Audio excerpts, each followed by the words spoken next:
Movie के शुरुआत में हम ह्यूनजू नाम की एक लड़की को देखते हैं जो सो रही थी, और जब ह्यूनजू गहरी नींद में थी तभी कोई उसका कंबल खींच लेता है, जिससे उसकी आंख खुल जाती है, और जैसे ही वो देखने के लिए उठती है तभी कोई पीछे से उसके बालों को पकड़कर उसे बिस्तर पर पटक देता है। और तभी हम देखते हैं कि ऐसा करने वाला कोई और नहीं बल्कि खुद उसका बाप था। तब ह्यूनजू कहती है कि आप ये क्या कर रहे हो, लेकिन उसका पिता उसे कोई जवाब नहीं देता और अपनी बेटी के जिस्म को गंदी नजरों से देखने लगता है और उससे कहता है कि मेरी बेटी कितनी बड़ी हो गई है। अब ह्यूनजू अपने पिता के मुंह से ऐसी बातें सुनकर काफी डर जाती है और रोने लगती है। उसके बाद वह अपनी बेटी के बालों को छोड़कर उसके चेहरे को छूने लगता है, जिससे ह्यूनजू और भी ज्यादा डर जाती है और उसे कुछ भी समझ में नहीं आ रहा था कि उसके साथ ये हो क्या रहा है। फिर तभी उसके पिता वहां से चले जाते हैं। उसके बाद अगले दिन ह्यूनजू की माँ खाना बना रही होती है। तभी ह्यूनजू यहाँ सोच रही थी कि पिछली रात जो उसके साथ हुआ क्या वह उसकी माँ को बताना चाहिए। इसी दौरान उसकी बहन सोनवू भी अपने कमरे से नीचे आ जाती है और साथ ही उसका भाई भी ब्रेकफास्ट करने के लिए आकर बैठ जाता है। तभी उसके पिता भी ब्रेकफास्ट के लिए यहाँ पर आ जाते हैं और ऐसा बिहेव करते हैं कि जैसे पिछली रात उन्होंने कुछ किया ही ना हो, जिसे देखकर ह्यूनजू सोचती है कि कल रात तो ये मुझे बुरी नजरों से देख रहे थे और आज ये इतने अनजान क्यों बन रहे हैं। इसीलिए ह्यूनजू उठकर वहां से चली जाती है। तभी यहाँ पर उसकी माँ आकर खाना टेबल पर जोर से पटकती है। यहाँ किसी को भी समझ में नहीं आ रहा था कि यहाँ क्या हो रहा है। फिर यहाँ उनकी माँ अजीब तरह से खाना खाने लगती है, जैसे कि वह कई दिनों से भूखा हो। तब उनकी ऐसी हरकतें देखकर उनके बच्चे डरने लगते हैं और उसका बेटा भी खाने को उगल देता है और कहता है कि खाने में बहुत नमक है। पर तभी उनकी माँ उसी खाने को उठाकर पागलों की तरह खाने लगती है। फिर वो अपना खाया हुआ खाना अपने बेटे को भी खाने के लिए कहती है, लेकिन वो नहीं खाना चाहता था, इसीलिए वो अपने पिता की तरफ देखने लगता है। तब उसके पिता कहते हैं कि तुम नहीं खाना चाहते हैं तो मत खाओ, जिसे सुनकर उनकी माँ उनके पिता को गुस्से से देखने लगती है और प्लेट्स को नीचे फेंक देती है, जिससे बच्चे बहुत ज्यादा डर जाते हैं। और उनकी माँ उनसे कहती है कि जो भी मैं बनाती हूँ उसे चुपचाप खा लिया करो। ये कहकर वो काफी जोर से चिल्लाने लगती है, जिसे देखकर उसका बेटा डरकर रोने लगता है। लेकिन अब सवाल ये है कि उनके साथ ये सब हो क्या रहा है। दरअसल वह लोग जब से नए घर में शिफ्ट हुए हैं उनके साथ ऐसे ही अजीब सी चीजें हो रही हैं और उनके पिता हर रात अपनी बेटी के कमरे में जाकर अजीबोगरीब हरकतें करता है। फिर उसके बाद जब सोनवू नहा रही थी तभी उसके पास कोई आकर खड़ा हो जाता है। जब वो शीशे को साफ करती है तो वो डर जाती है। उसकी बहन उसे डरा देती है। उसके बाद वो दोनों अपने कमरे में आती है।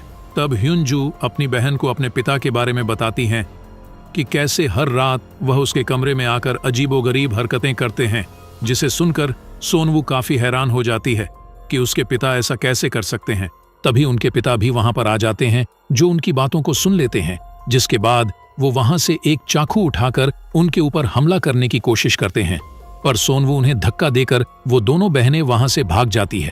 लेकिन तभी अचानक फिर से उनके पिता उनके सामने आ जाते हैं और वह सोनवू के बालों को पकड़कर वहां से नीचे फेंक देते हैं। तब वह सीढ़ियों में गिरकर वहीं बेहोश हो जाती है। तभी उसकी बहन ह्यूनजू डरकर वहां से भाग जाती है और एक जगह पर आकर छुप जाती है। तब उसके पिता एक हथौड़ा लेकर उसे ढूंढने लगते हैं। फिर वही दूसरी तरफ सोनवू को भी होश आ जाता है और वह अपनी बहन को ढूंढने लगती है। लेकिन जब वह पीछे मुड़कर देखती है तो उसके पिता एक हथौड़ा लेकर उसके सामने खड़े होते हैं और वो उस पर हथौड़े से हमला करने ही वाले होते हैं कि तभी ह्यूनजू जोर से चिल्लाती है, जिससे उसके पिता रुक जाते हैं। तभी ह्यूनजू एक बैट से अपने पिता को जोर से मारती हैं, लेकिन उसके पिता को कुछ भी नहीं होता और गुस्से में वह उसके ऊपर भी हथौड़े से हमला करने लगते हैं। और तभी नीचे से उनके असली पिता ऊपर आने लगते हैं, जिसे देखकर उनका बहरूपिया हथौड़ा फेंककर दूसरे कमरे में चला जाता है। फिर उनके पिता ऊपर आकर अपनी बेटियों को देखते हैं, जो उनसे डरकर पीछे हट रही थी। तभी उनके पिता दरवाजे पर हुआ एक बड़ा सा छेद को देखते हैं और उनसे पूछते हैं कि क्या तुम दोनों यहाँ पर लड़ाई कर रही थी। लेकिन वो दोनों कोई भी जवाब नहीं देते। और तभी उनका भाई यहाँ पर आता है। तब वह दोनों बहनें उसे यहाँ से भागने को कहती हैं। फिर तभी पीछे से उनकी माँ वह हथौड़ा उठाती है और उनके पिता के पास जाकर उन पर हमला करने लगती है। तभी उनके पिता उसे रोकने की कोशिश करते हैं, लेकिन वह उन्हें धक्का मारकर गिरा देती है, जिसके बाद वह काफी डरावनी स्माइल देने लगती है और टूटे हुए कांच पर पैर रखकर अपने रूम में चली जाती है। लेकिन तभी नीचे से उनकी माँ आवाज देकर ऊपर आती है और उनसे पूछती है कि ये सब क्या हो रहा है। लेकिन सभी लोग उनसे डरने लगते हैं। तभी उनके पिता डरते हुए रूम का दरवाजा खोलते हैं, लेकिन रूम में कोई भी नहीं होता।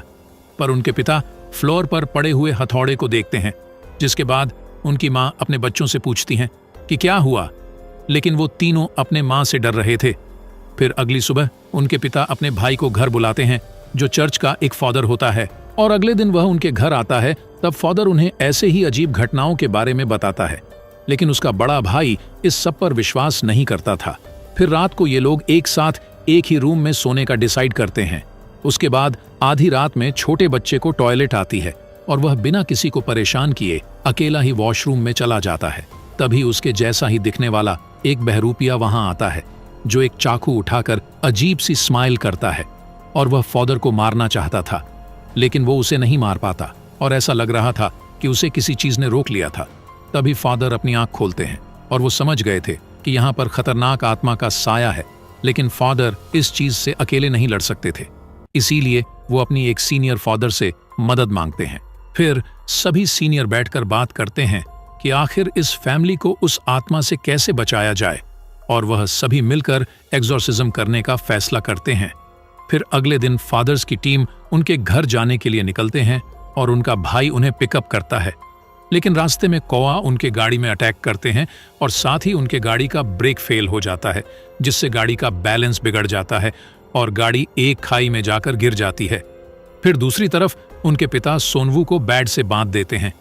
तभी बच्चों की माँ उन्हें समझाने की कोशिश करती है, लेकिन वो कहते हैं कि ये सब ठीक करने का बस यही एक तरीका है। फिर आधी रात को फादर खून से लथपथ होकर उनके घर आते हैं और बताते हैं कि सभी फादर्स मारे जा चुके हैं, इसीलिए अब जो भी करना है वह हमें ही करना होगा। लेकिन फादर को इसमें डर लग रहा था, क्योंकि आखिरी बार जब उन्होंने एग्जॉर्सिज्म करने की कोशिश की थी तो उस आत्मा ने फादर के पूरे फैमिली को मार दिया था, और उन्हें डर लग रहा था कि फिर से ऐसा ना हो जाए, और अगर ऐसा हो गया तो वह खुद को माफ नहीं कर पाएंगे और पूरी जिंदगी पछतावे में रहेंगे। लेकिन उसका भाई अपने घुटनों में बैठकर उससे रिक्वेस्ट करता है कि हमें किसी भी तरह इस शैतान से बचाओ, वरना वह हम सभी को मार देगा। जिसे सुनने के बाद फादर कैंडल्स जलाते हैं और सोनवू के ऊपर होली वाटर को छिड़कते हैं। तब सोनवू चिल्लाने लगती है और उसे कुछ भी समझ में नहीं आ रहा था कि उसके साथ क्या हो रहा है।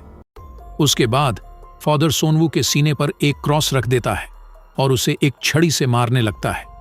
तब सोनवू दर्द से चिल्लाने लगती है और उनसे पूछती है कि वह उसके साथ ऐसा क्यों कर रहे हैं। तभी फादर अपने भाई से कहता है कि क्या तुम अभी भी ये सब जारी रखना चाहते हो, जिस पर वह अपनी बेटी का पैर कस के पकड़ता है ताकि वो हिल ना पाए। फिर फादर उसको छुरी से जोर जोर से मारने लगता है। तब सोनवू काफी चिल्लाती है और रोने लगती है, जिसे देखकर उसके पिता भी रोने लगते हैं, और फादर अलग अलग छड़ी निकालकर उसे मारते ही जा रहे थे। तब सोनवू दर्द के कारण बेहोश हो जाती है, और वहीं दूसरी तरफ जहां एक्सीडेंट हुआ था वहां पुलिस पहुंच जाती है, और हम देखते हैं कि उन फादरों के साथ उसका भाई भी बेहोश पड़ा हुआ था। इसका मतलब घर में जो आदमी है वो उसका भाई नहीं बल्कि खुद ही शैतान है, जो कि लगातार सोनवू को पीट रहा था। अब सोनवू की मां से यह सब बर्दाश्त नहीं होता, इसीलिए वो फादर को उसे मारने से रोकने लगती है और अपने पति से कहती है कि ऐसा करने से अच्छा तो हम एक साथ ही मर जाएं। लेकिन वो अपनी पत्नी को धक्का मार देता है और अपने भाई से एक्सोर्सिज्म जारी रखने के लिए कहता है। तभी उसकी पत्नी उससे कहती है कि तुम डरपोक हो जो गलत का साथ दे रहे हो, जिससे पति को गुस्सा आ जाता है और अपनी पत्नी का गला दबाने लगता है। तभी पत्नी एक कांच का गिलास पति के सर पे दे मारती है। तब वो भी अपनी पत्नी को दीवार पर पटक देता है, जिससे वो बेहोश हो जाती है। तभी वो अपने भाई की तरफ देखता है जो अजीब तरह से हंस रहा था, इसीलिए वह शैतान पर भी हमला करता है, लेकिन वह उसे मारकर नीचे गिरा देता है। और जैसे ही वह शैतान उसको मारने वाला होता है कि तभी असली फादर यहाँ पर पहुंच जाते हैं और कुछ मंत्र पढ़ने लगते हैं, जिससे वह आत्मा यहाँ से चली जाती है। उसके बाद सोनवू स्टोरेज रूम की तरफ जाने लगती है, जो काफी बुरी तरह से जख्मी थी, और अपने पिता की तरफ देखते हुए पूछती है कि तुमने मुझे इतनी बुरी तरह मारने क्यों दिया। तभी फादर सोनवू के सामने एक मिरर रखते हैं, जिससे सोनवू के शरीर से वह शैतान निकल जाता है। तब फादर उस शैतान को अपने शरीर के अंदर ले लेता है और अपने भाई से उसे मारने के लिए बोलता है, जिस पर उसका भाई टूटा हुआ क्रॉस उसके सीने में घुसा देता है, जिससे वह फादर और वह शैतान एक साथ दोनों मारे जाते हैं। और इसी के साथ ये मूवी यहीं पर खत्म हो जाती है।